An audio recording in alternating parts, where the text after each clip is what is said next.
Shalom sidang jemaat Tuhan, kita bersyukur atas anugerah Tuhan yang kita rasakan setiap hari. Kita masuk dalam renungan kita, mari sidang jemaat Tuhan persiapkan hatinya. Namun sebelum kita masuk dalam renungan, kita memuji Tuhan. Kita katakan kepada Tuhan, Allah kuasa melakukan segala perkara. Allah kuasa melakukan segala perkara. Allah ku maha kuasa, Dia ciptakan seisi dunia, atur segala masa. Allah ku maha kuasa. Amin. Firman Tuhan untuk hari ini dari kitab Ayub pasal 25 ayat 1 sampai 6 dan kitab Ayub pasal 26 ayat 1 sampai 14. Saya ulangi, dari kitab Ayub pasal 25 ayat 1 sampai 6 dan kitab Ayub pasal 26 ayat 1 sampai 14. Pendapat Bildad bahwa tidak seorang pun benar di hadapan Allah, demikian firman Tuhan. Maka Bildad orang Suah menjawab, kekuasaan dan kedahsyatan ada pada Dia yang menyelenggarakan damai di tempatnya yang tinggi. Dapatkah dihitung pasukannya, dan siapakah yang tidak disinari terangnya? Bagaimana manusia benar di hadapan Allah, dan bagaimana orang yang dilahirkan perempuan itu bersih? Sesungguhnya bahkan bulan pun tidak terang dan bintang-bintang pun tidak cerah di matanya. Lebih-lebih lagi manusia yang adalah berenga, anak manusia yang adalah ulat. Jawab Ayub, siapa dapat mengerti kebesaran Allah? Tetapi Ayub menjawab, alangkah baiknya bantuanmu kepada yang tidak kuat, dan pertolonganmu kepada lengan yang tidak berdaya. Alangkah baiknya nasihatmu kepada orang yang tidak mempunyai hikmat, dan pengertian yang kau ajarkan dengan limpahnya. Atas anjuran siapakah engkau mengucapkan perkataan-perkataan itu, dan gagasan siapakah yang kau tanyakan? Roh-roh di bawah menggeletar, demikian juga air dan penghuninya. Dunia orang mati terbuka di hadapan Allah, tempat kebinasaan pun tidak ada tutupnya. Allah membentangkan utara di atas kekosongan dan menggantungkan bumi pada kehampaan. Ia membungkus air di dalam awannya, namun awan itu tidak robek. Ia menutupi pemandangan tahtanya, melingkupinya dengan awannya. Ia telah menarik garis pada permukaan air sampai ujung perbatasan antara terang dan gelap. Tiang-tiang langit bergoyang-goyang, tercengang-cengang oleh hardiknya.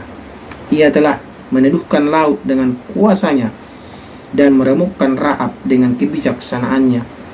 Oleh napasnya langit menjadi cerah, tangannya menembus ular yang tangkas.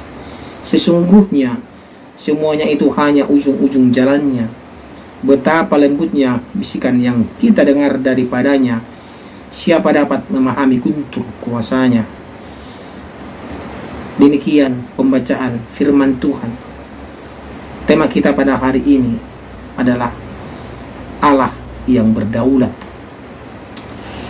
Sidang jemaat yang terkasih, kita sudah baca tadi bagaimana sahabat daripada Ayub berusaha atau mencoba mengatakan kepada Ayub bahwa semuanya yang dialami Ayub itu adalah atas keberdosaannya Ayub, atas dosa-dosa yang dilakukan oleh Ayub.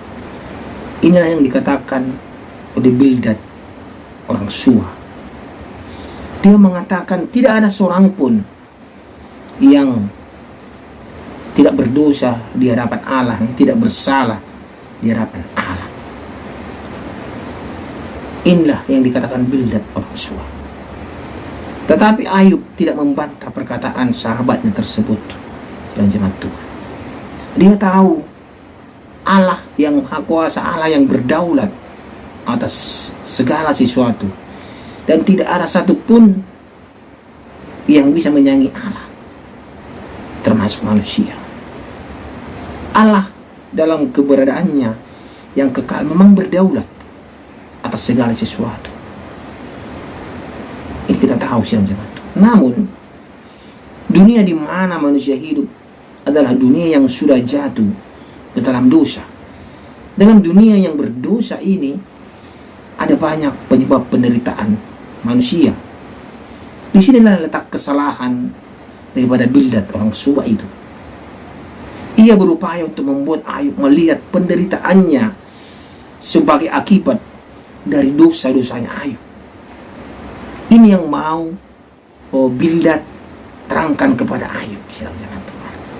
Pemikiran Bildad tak hanya sempit, tetapi juga pemikiran ini akan membuat seseorang selalu melihat penderitaan sebagai akibat langsung dari dosa yang kita perbuat.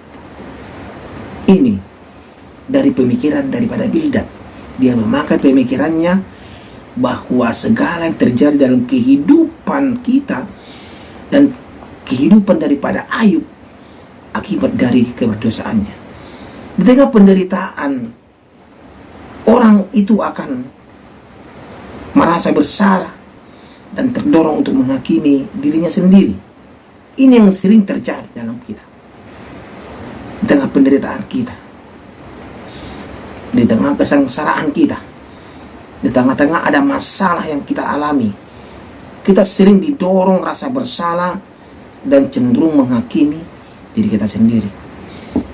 Pada pasal 26 juga Ayub menjawab apa yang disampaikan Bildad, sedang jemaat Tuhan, orang Sua itu, mengenai pencobaan yang dialami oleh Ayub. Ia menyampaikan bahwa apa yang disampaikan Bildad tentang Allah tidak tepat jika disampaikan kepadanya. Ayub ingin menyampaikan kepada Bildad bahwa apa yang disampaikannya itu sama sekali tanpa hikmat Allah, tanpa hikmat daripada Allah. Itu hanya pemikiran daripada Bildad saja. Itu hanya karangan-karangan dari Bildad saja. Itu hanya pandangan dari Bildad saja. Ya, sedang jemaat Tuhan. Dan sepertinya pernyataan Bildad itu hanya dari pengertiannya sendiri, sehingga lebih baik perkataan itu disampaikannya juga kepada orang yang tidak berhikmat. Karena Ayub yakin apa yang disampaikan Bildad itu kepada Ayub itu adalah tidak tepat. Karena Ayub yakin dalam kehidupannya dia adalah orang benar, dan dia selalu taat kepada Tuhan Allah. Dia tahu dalam kehidupannya, dia tahu Allah berdaulat, Allah yang memberi, Allah yang mengambil. Makanya dikatakan terpujilah Tuhan. Dia sangat memahami itu. Ayub sangat memahami itu. Allah berdaulat atas kehidupan kita. Allah berdaulat atas setiap kejadian, dan di dalam dunia ini pun Allah berdaulat sebenarnya. Oleh karena itu sedang jemaat Tuhan, mari, kalau ada sesuatu terjadi dalam kehidupan kita tidak boleh gampang menilai, oh kamu begini, oh kamu begitu. Jangan jemaat Tuhan. Kita jangan jadi menghakimi. Malah sebaliknya, kita malah harus mendorong, memberikan semangat kepada saudara-saudara kita yang mengalami penderitaan. Kita memberikan suatu motivasi yang positif agar mereka dalam menjalani masalah, dalam menjalani pergumulan, mereka memiliki semangat dan mereka tetap berpegang dalam imannya yang teguh di dalam Tuhan. Jangan kita membuat dia ragu dengan perkataan kita. Jangan kita membuat imannya goyah karena perkataan kita. Akan tetapi kita mengatakan Allah sungguh luar biasa, Allah berdaulat atas hidup kita, dan Allah mampu menolong kita. Kita berdoa. Terima kasih ya Tuhan untuk firman-Mu hari ini yang mengajari kami bahwa Kau berdaulat atas kehidupan kami. Kami percaya ya Tuhan, banyak tantangan yang kami hadapi, tetapi kami punya Allah yang luar biasa, yang mampu menolong kami. Terima kasih untuk firman-Mu hari ini Tuhan. Dalam nama Tuhan Yesus kami berdoa. Amin. Allah kuasa melakukan segala perkara. Allahku Maha Kuasa. Dia ciptakan segala